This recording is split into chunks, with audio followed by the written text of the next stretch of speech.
कहानी का शीर्षक है पराया सा अपना घर। दीप्ति सुबह से कुछ ज्यादा ही फुर्ती से काम कर रही थी। करे भी क्यों नहीं, उसका मनपसंद सीरियल जो आने वाला था। काम खत्म करके वो हॉल में टीवी के सामने जा बैठी। अभी 10 मिनट ही हुए थे, पीछे से ससुर जी के खांसने की आवाज़ आई। उसने फटाक से सिर पर पल्लू डाला और रिमोट साइड में रख दिया। ससुर जी ने रिमोट उठाया और न्यूज़ चैनल लगा लिया।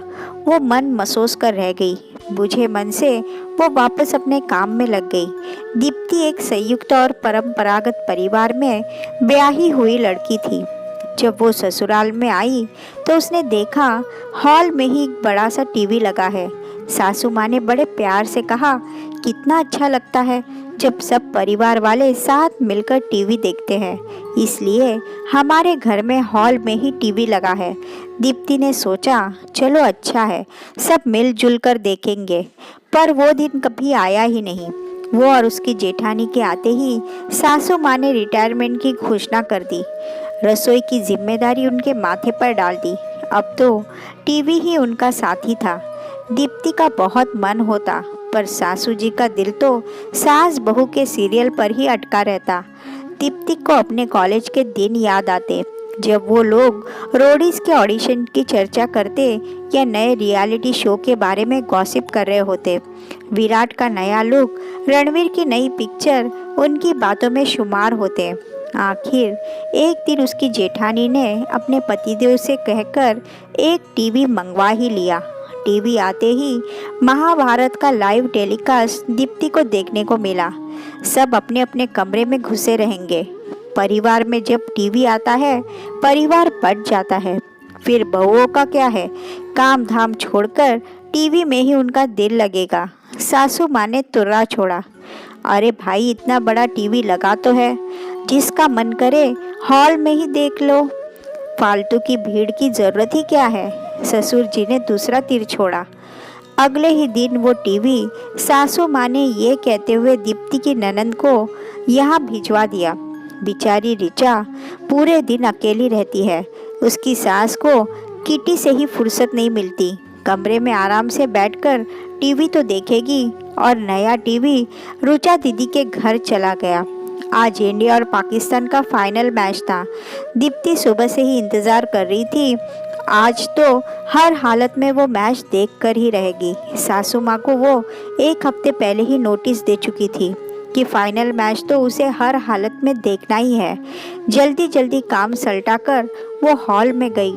टीवी ऑन किया ही था कि दादी सास जोर से चिल्लाई, अरे ओ बहू, तुझे दिखाई नहीं दिया कि मैं यहाँ बैठी हूँ? मेरी आंखों का ऑपरेशन हुआ है और तुझे टीवी की पड़ी है। हे भगवान, ये आजकल की बहुओं में संस्कार ही नहीं है। दीप्ति की आंखों से आंसू ही आ गए। वो अपने कमरे में गई और बीते दिनों को याद करने लगी। कैसे जब मैच होता था उसके मायके में सारा परिवार, यहाँ तक कि पड़ोसी भी उसके घर इकट्ठा होते।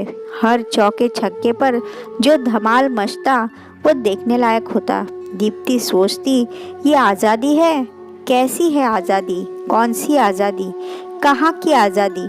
जहाँ एक बहू को घर में इसलिए लाया जाता है जैसे उस पर एक बहुत बड़ा एहसान कर रहे हो।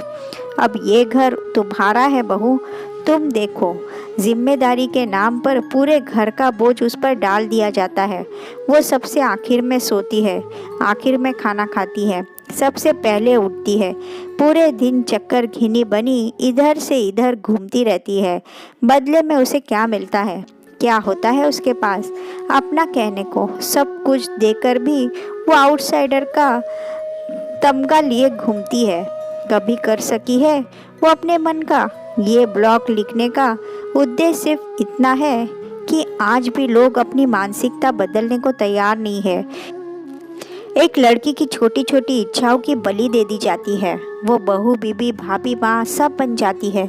बस नहीं बन पाती है तो वो लड़की जो कभी अपने लिए भी जीती थी। हम बड़ी बड़ी बातें कर रहे हैं, पर छोटी छोटी बातों पर हमारा ध्यान ही नहीं जाता। वुमेन एम्पावरमेंट की बातें हो रही है, उनके अधिकारों की बात हो रही है। पर आज भी हमारे भारतीय समाज में बहू बनते ही उसके हक को छीन लिया जाता है। समय निकाल कर देखिए, कहीं हमारे आसपास तो कोई दीप्ति नहीं जो इसी तरह अपनी छोटी छोटी इच्छाओं का बलिदान दे रही है। अगर है तो उसे इज्जत दे, प्यार दे, उसकी छोटी छोटी खुशियाँ उसे लौटाने की कोशिश करे। वो सिर्फ बहू, ननद, भाभी या माँ ही नहीं है, उसकी अपनी भी एक पहचान है। उसे अपने लिए भी समय निकालने दे। इस विषय पर आप भी अपनी राय रख सकते हैं, अपने अनुभव भी शेयर कर सकते हैं। क्या बदलाव होने चाहिए? इस पर आप सबकी प्रतिक्रिया आमंत्रित है।